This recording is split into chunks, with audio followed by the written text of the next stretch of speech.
माता अन्नपूर्णा की, गंगा मैया की इस ऐतिहासिक आयोजन में उपस्थित उत्तर प्रदेश की राज्यपाल श्रीमती आनंदीबेन पटेल, उत्तर प्रदेश के मुख्यमंत्री कर्मयोगी श्री योगी आदित्यनाथ जी,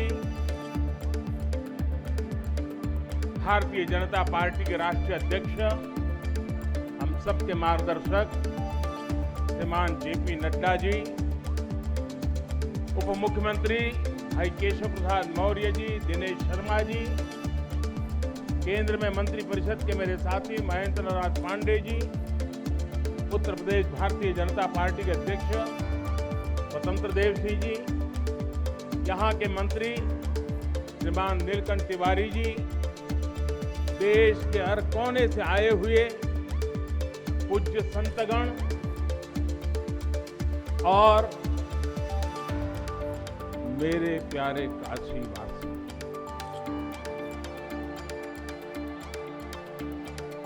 और देश विदेश से इस अवसर के साक्षी बन रहे सभी श्रद्धालु साथीगण, काशी के सभी बंधुओं के साथ बाबा विश्वनाथ के चरणों में हम शीश नवावत है।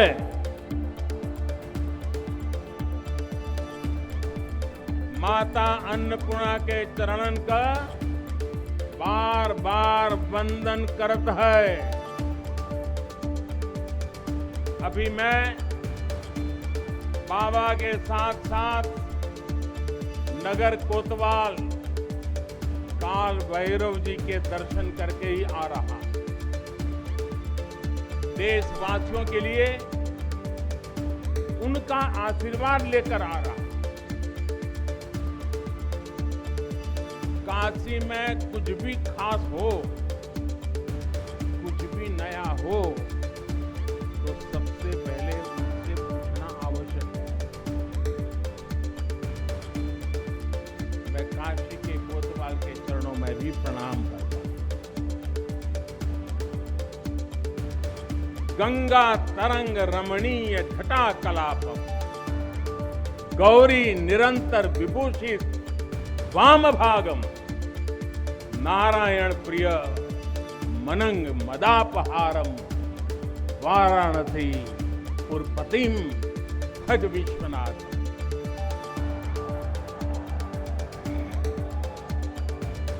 हम बाबा विश्वनाथ दरबार से देश दुनिया के उन श्रद्धालु जनन के प्रणाम करत है जो अपने अपने स्थान से इस महायज्ञ के साक्षी बनत होन। हम आप सब काशीवासी लोगन के प्रणाम करत है जिनके सहयोग से इस शुभ घड़ी आयल है। हृदय गदगद है, मन आह्लादित है। आप सब लोगन के बहुत बहुत बधाई।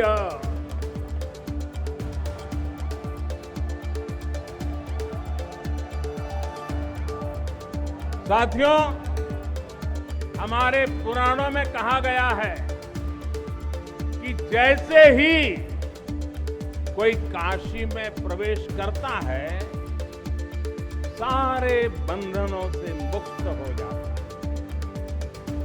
भगवान विश्वेश्वर का आशीर्वाद, एक अलौकिक ऊर्जा यहां आते ही हमारे अंतर आत्मा को जागृत कर देती है। और आज तो इस चीर चैतन्य काशी की चेतना में एक अलग ही स्पंदन है।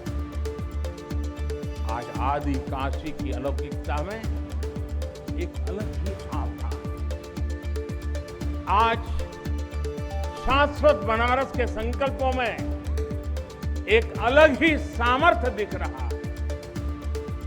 हमने शास्त्रों में सुना है, जब भी कोई पुण्य अवसर होता है तो सारे तीर्थ, सारी देवीय शक्तियां बनारस में बाबा के पास उपस्थित हो जाती है।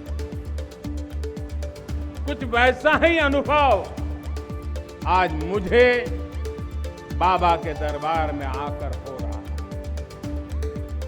ऐसा लग रहा है कि हमारा पूरा चेतन ब्रह्मांड इससे जुड़ा हुआ है। वैसे तो अपनी माया का विस्तार बाबा ही जाने, लेकिन जहां तक हमारी मानवीय दृष्टि जाती है, विश्वनाथ धाम के इस पवित्र आयोजन के इसे समय पर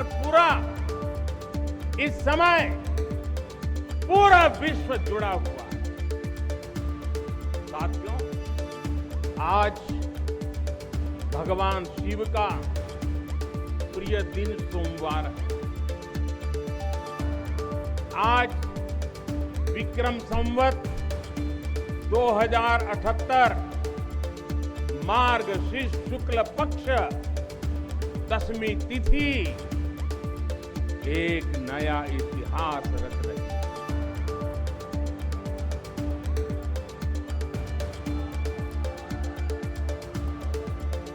और हमारा सौभाग्य है कि हम इस तिथि के साक्षी बन गए। आज विश्वनाथ धाम अकल्पनीय अनंत ऊर्जा से भरा हुआ, उसका वैभव विस्तार ले रहा है। इसकी विशेषता आसमान छू रही है।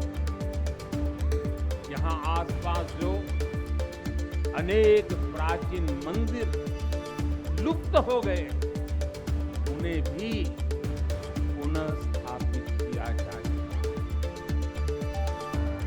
बाबा अपने भक्तों की सदियों की सेवा से प्रसन्न हुए हैं, इसलिए उन्होंने आज के दिन का हमें आशीर्वाद दिया।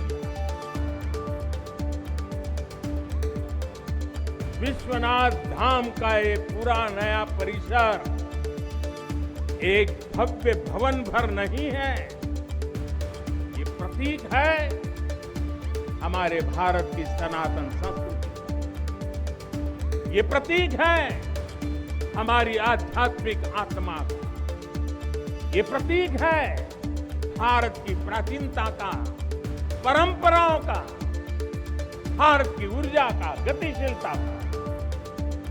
आप यहां जब आएंगे तो केवल आस्था के ही दर्शन होंगे ऐसा नहीं है, आपको यहां अपने अतीत के गौरव का एहसास भी होगा।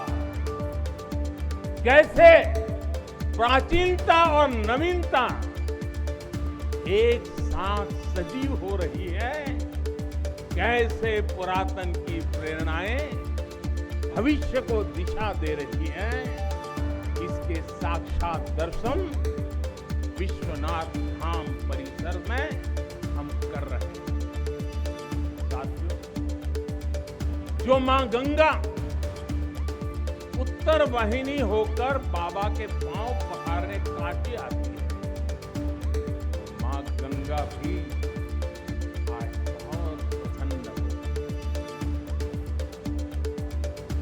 अब जब हम भगवान विश्वनाथ के चरणों में प्रणाम करेंगे, ध्यान लगाएंगे, तो मां गंगा को स्पर्श करती हुई हवा हमें स्नेह देगी, हमें आशीर्वाद।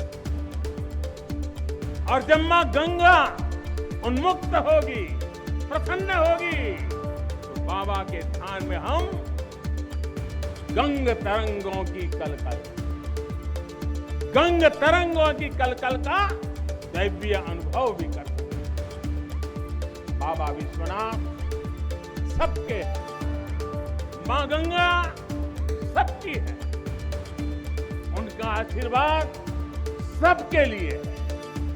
लेकिन समय और परिस्थितियों के चलते बाबा और मां गंगा की सेवा की ये सुलभता मुश्किल मुश्किल हो चली। यहाँ हर कोई आना चाहता था, लेकिन रास्तों और जगह की कमी हो,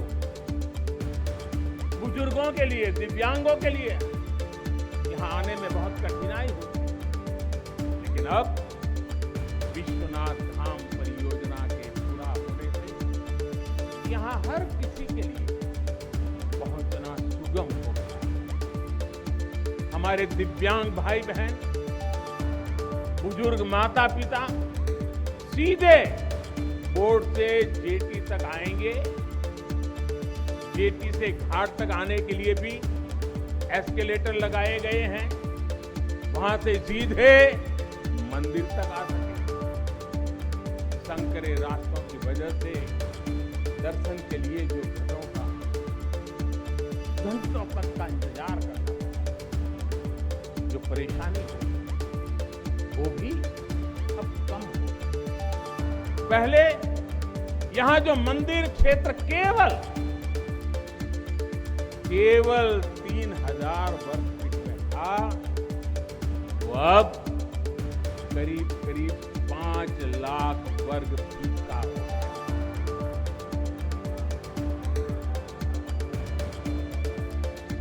अब मंदिर और मंदिर परिसर में 50, 60, 70 हजार श्रद्धालु आ सकते हैं। यानी पहले मां गंगा का दर्शन और वहां से सीधे विश्वनाथ धाम, यही तो है। हर हर महादेव। साथियों, जब मैं बनारस आया था, एक विश्वास लेकर, विश्वास अपने से ज्यादा बनारस के लोगों पर, आप पर था। आज हिसाब किताब का समय नहीं है, लेकिन मुझे याद है तब कुछ लोग ऐसे लोग भी थे जो बनारस के लोगों पर संदेह करते थे। कैसे होगा ही नहीं, यहां तो ऐसे ही चलता है। ये मोदी जी जैसे बहुत आके गए।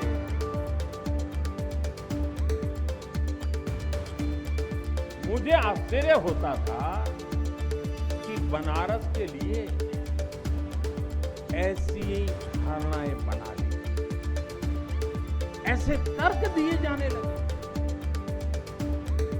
ये जड़ता बनारस की नहीं थी, हो भी नहीं सकती।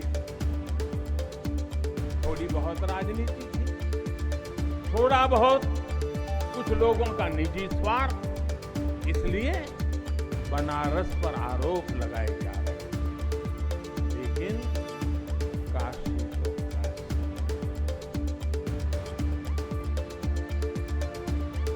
काशी तो अविनाशी है।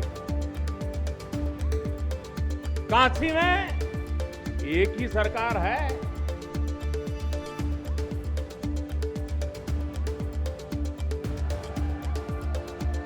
जिनके हाथों में डमरू है, उनकी सरकार है।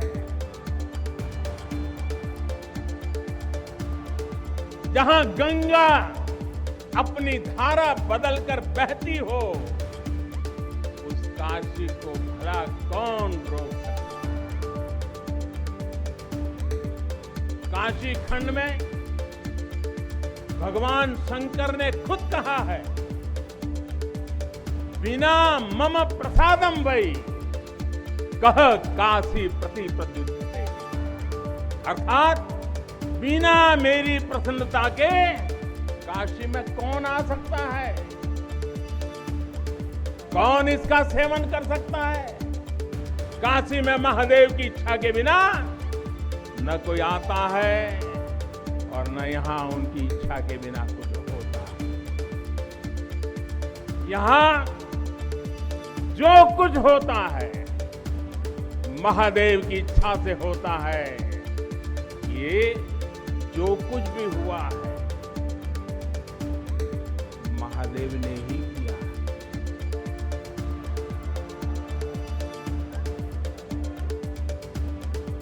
ई विश्वनाथ धाम जब बाबा आपन आशीर्वाद से बनेले हुअन,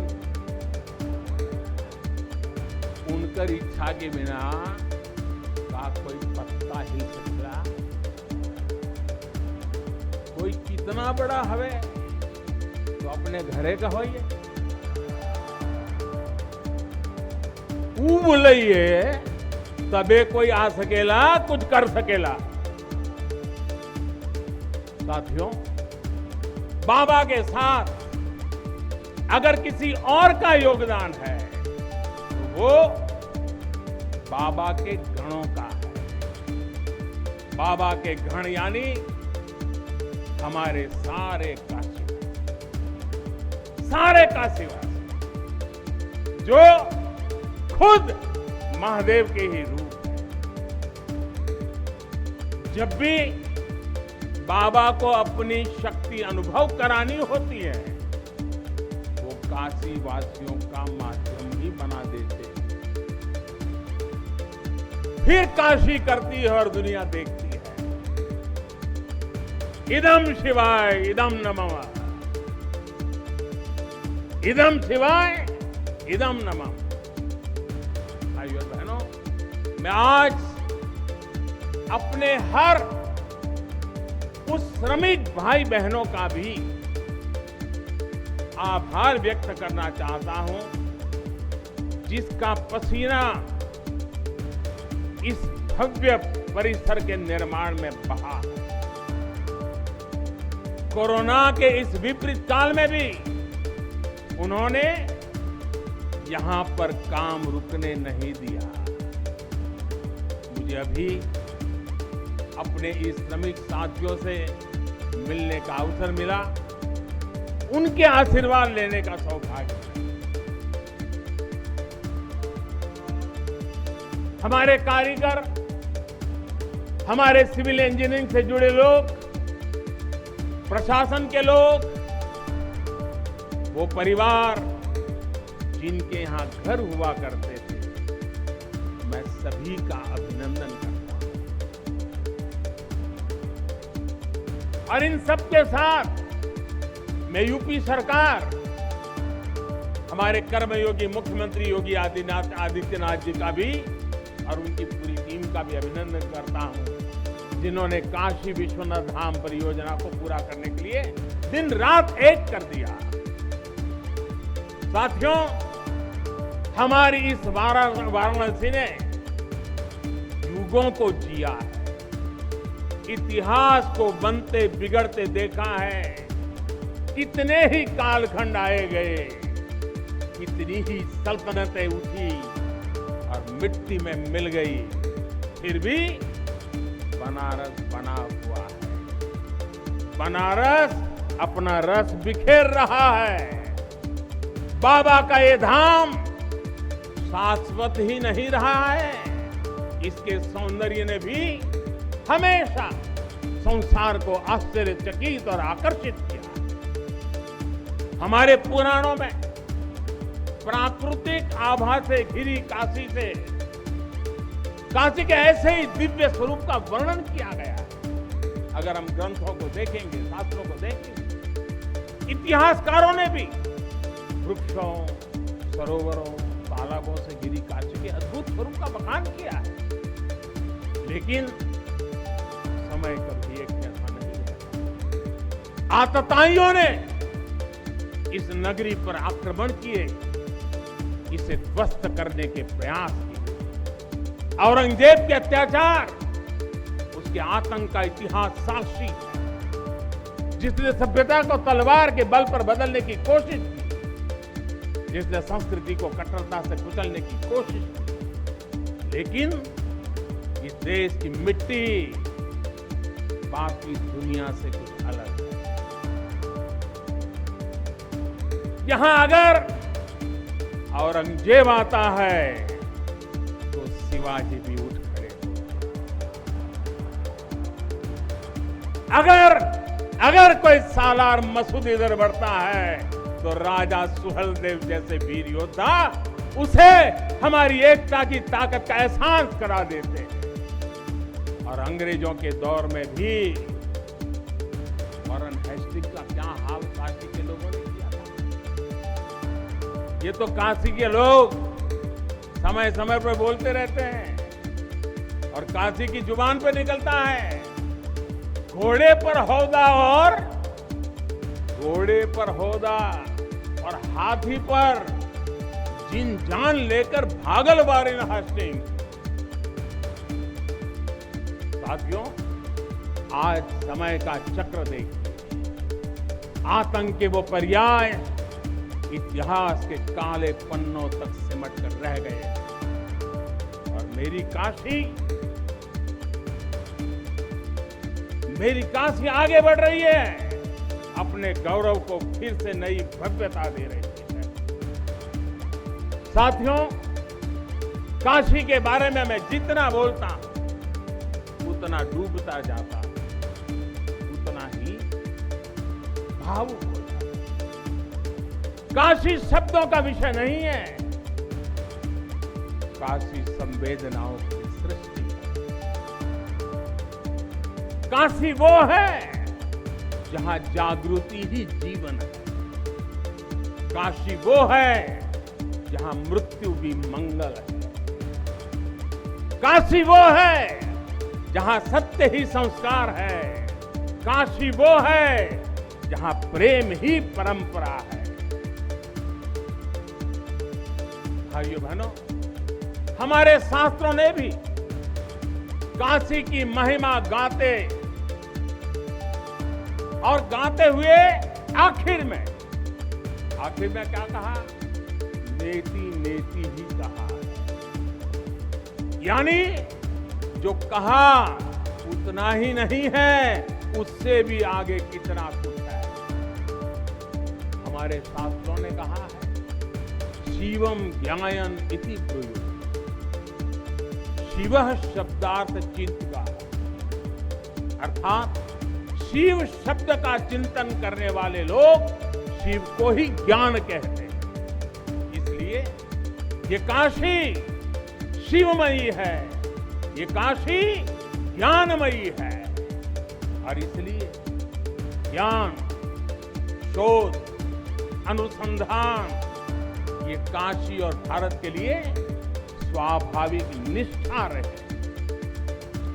भगवान शिव ने स्वयं कहा है, सर्व क्षेत्रेषु भूपृष्ठे, सर्व क्षेत्रेषु भूपृष्ठे काशी क्षेत्रम च मे भूः, अर्थात धरती के सभी क्षेत्रों में काशी साक्षात मेरा ही शरीर। इसलिए यहां का पत्थर, यहां का हर पत्थर शंकर है। इसलिए हम अपनी काशी को सजीव मानते हैं और इसी भाव से हमें अपने देश के कण कण में मातृभाव का बोध होता है।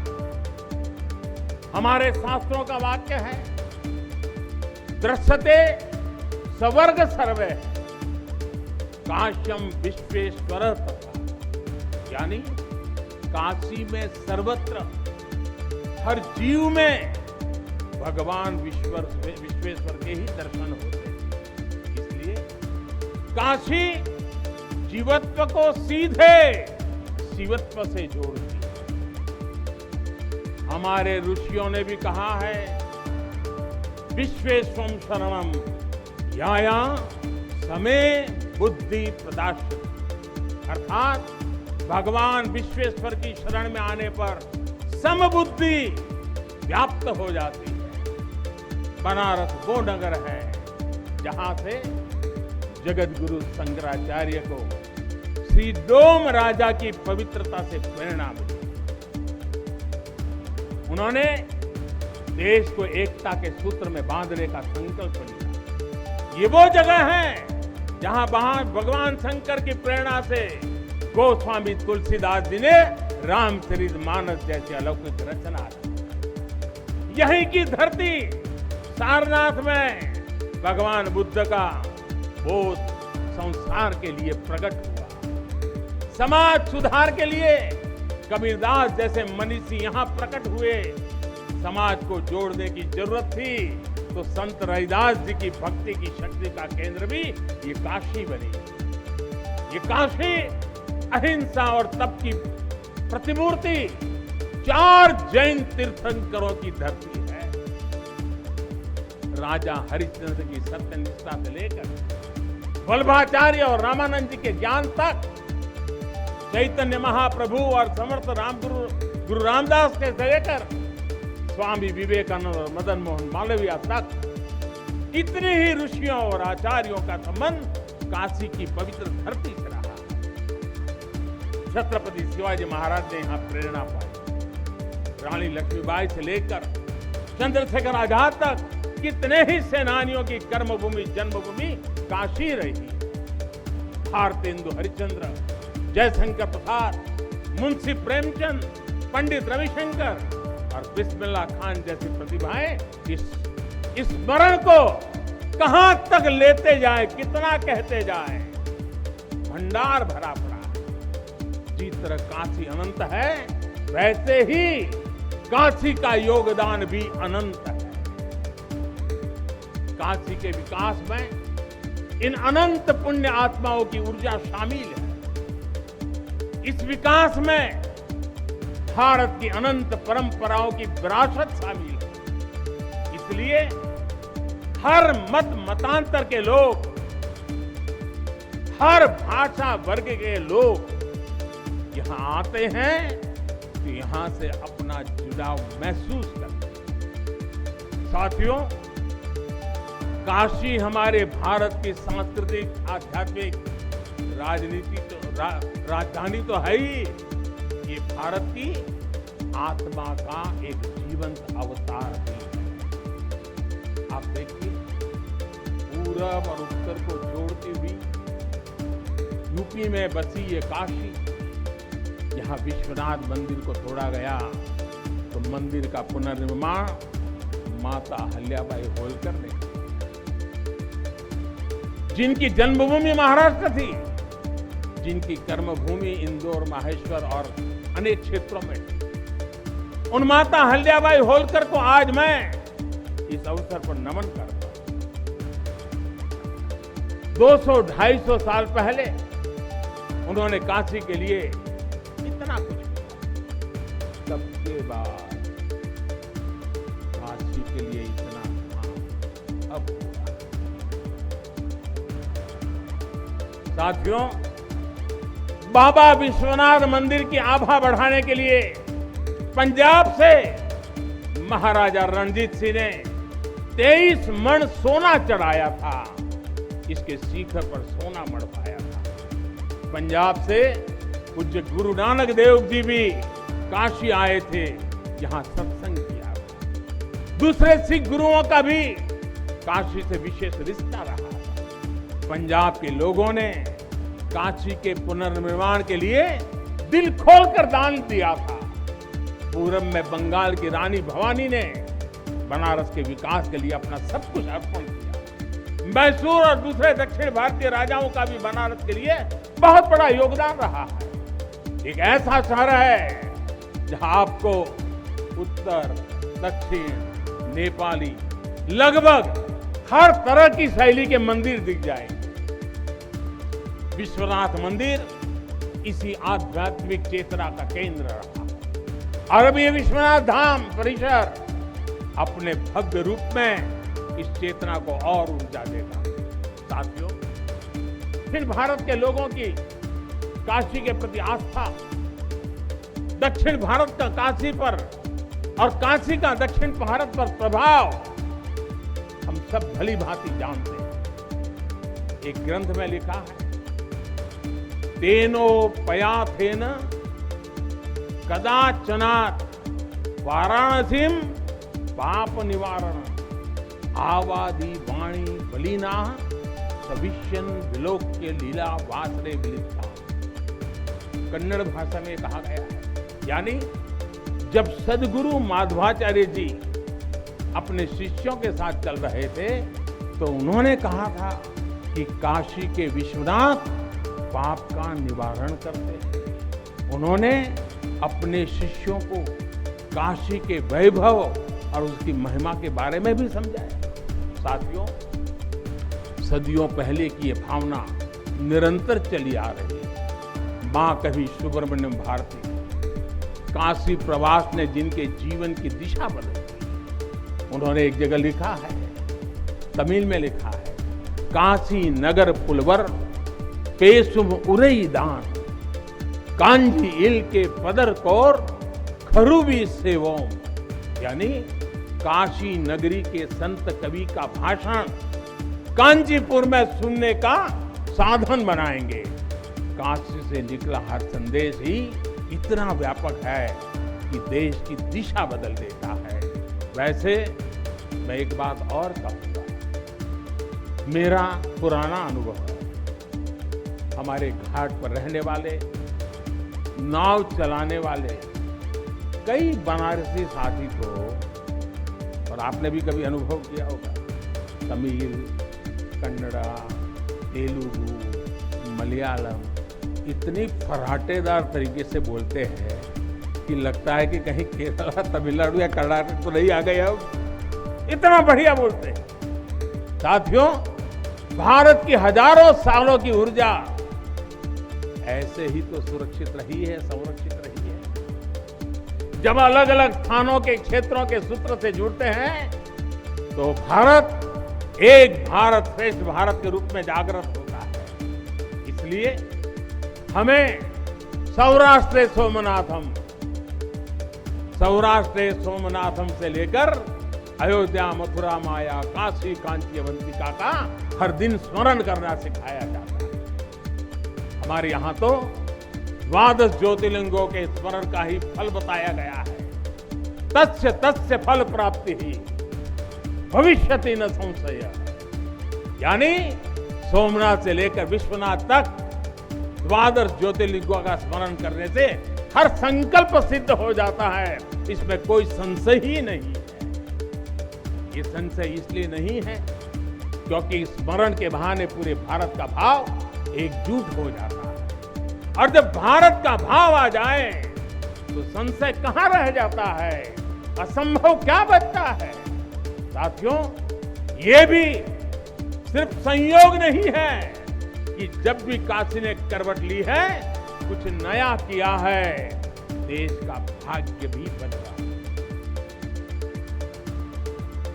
बीते 7 वर्षों से काशी में चल रहा विकास का महायज्ञ आज एक नई ऊर्जा को प्राप्त कर रहा है। काशी विश्वनाथ धाम का लोकार्पण भारत को एक निर्णायक दिशा देगा, एक उज्जवल भविष्य की तरफ ले जाएगा।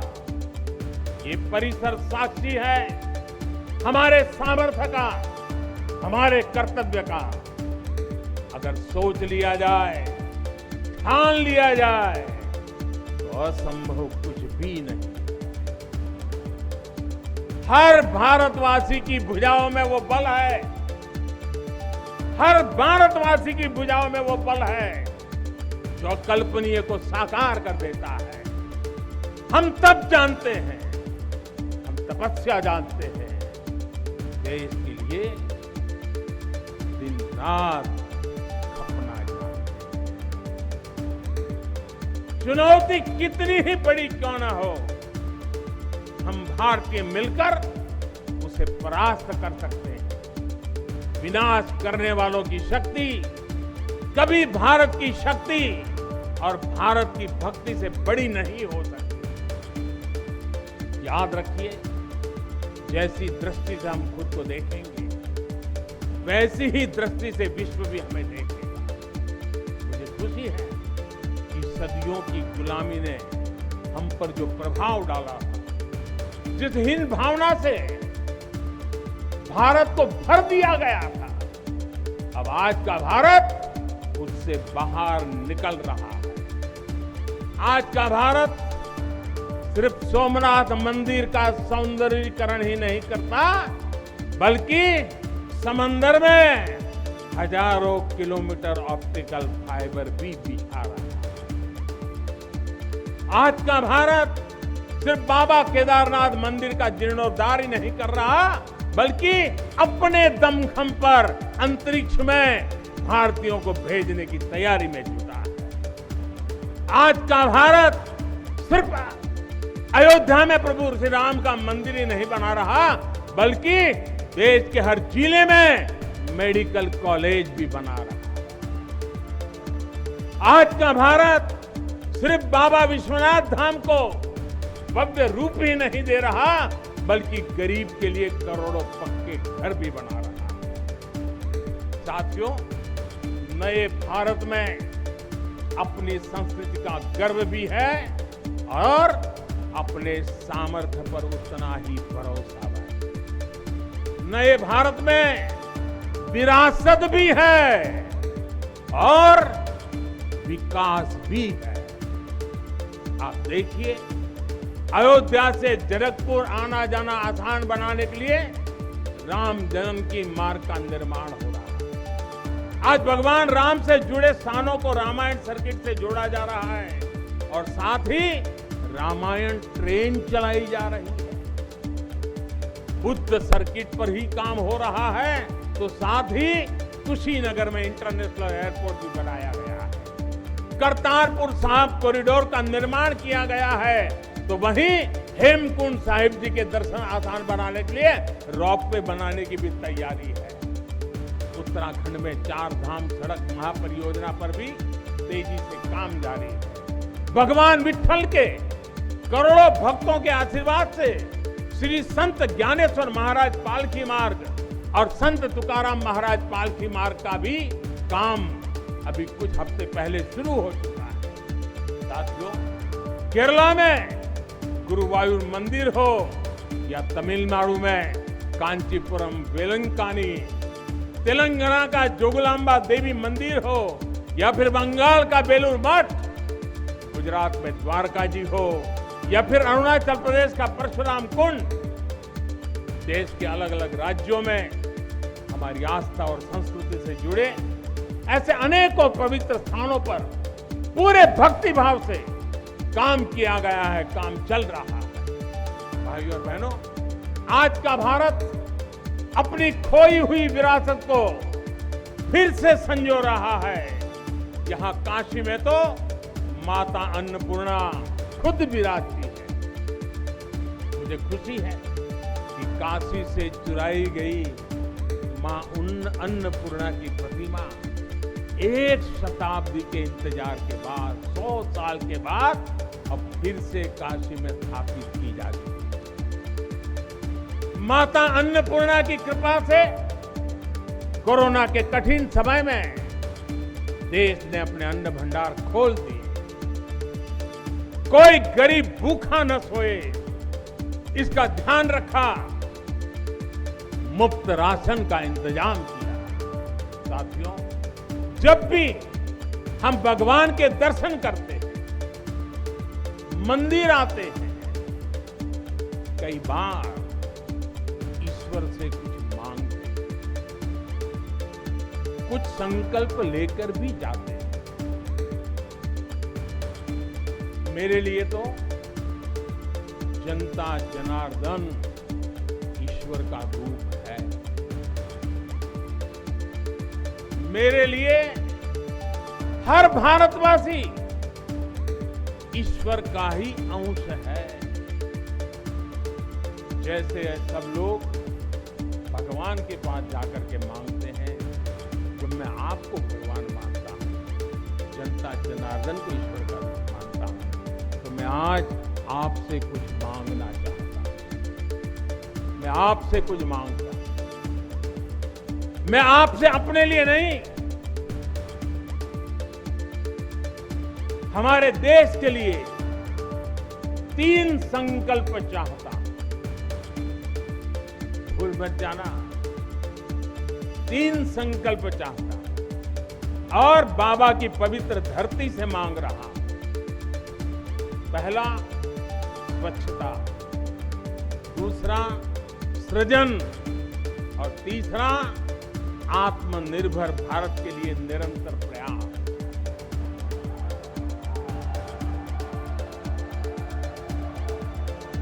स्वच्छता जीवन शैली होती है, स्वच्छता अनुशासन होती है।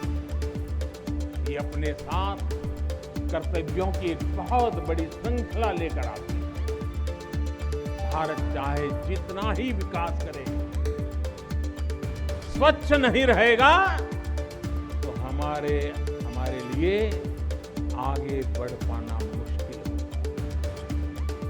इस दिशा में हमने बहुत कुछ किया है, लेकिन हमें अपने प्रयासों को और बढ़ाने हैं।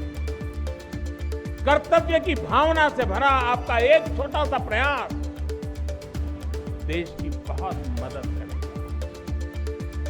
यहां बनारस में भी, शहर में, घाटों पर स्वच्छता को हमें एक नए स्तर पर लेकर जाना है। गंगा जी की स्वच्छता के लिए उत्तराखंड से लेकर बंगाल तक कितने ही प्रयास चल रहे हैं। नमामि गंगे अभियान की सफलता बनी रहे, इसके लिए हमें सजग होकर काम करते रहना होगा।